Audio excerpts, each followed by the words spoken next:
কই আমার ভেজিটেবিল চপগুলো দাও। আরে দিচ্ছি রে দিচ্ছি বাবা।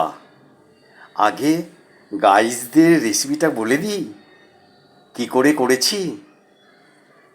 Hello guys, good afternoon. দেখুন আমি কিভাবে রেসিপিটা করেছি ভেজিটেবিল চপের।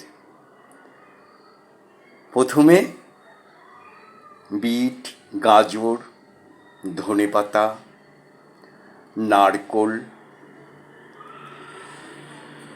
তারপর আলু সেদ্ধ,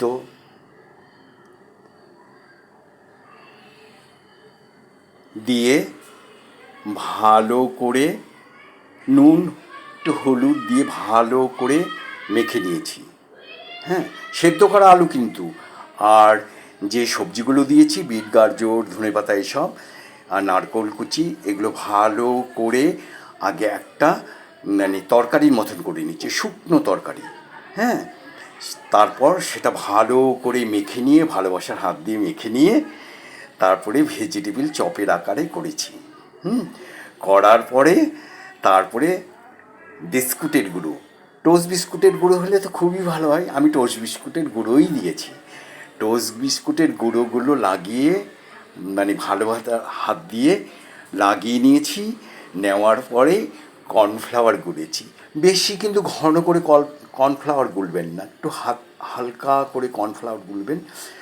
গোলার পরে তারপরে সেই কর্নফ্লাওয়ারে চুবিয়ে, হ্যাঁ ডুবিয়ে, কর্নফ্লাওয়ারে ডুবিয়ে একদম সাদা তেলের মধ্যে টপাটপ ছেড়ে দিবেন। যখন দেখবেন ব্রাউন ব্রাউন কালার হয়ে গেছে, হ্যাঁ, তখন তুলে নেবেন। নেওয়ার পরে বাস, ওই যে চাচ্ছিল না কই তোমার ভেজিটেবিল চপগুলো, এবার ডাকছি এসো তোমার ভেজিটেবিল চপগুলো খেয়ে নাও, তৈরি হয়ে গেছে। বুঝতে পারলে তো? সসের সাথে আর একটু চা হলে তো ভালো হয়, ভীষণ ভালো হয়, কারণ এখন তো দুপুর, আপনি ভাতের সাথেও খেতে পারেন। হ্যাঁ, চা হলে তো ভীষণ ভালো হয়। চা, তার সাথে শসা থাকবে, পেঁয়াজ থাকবে।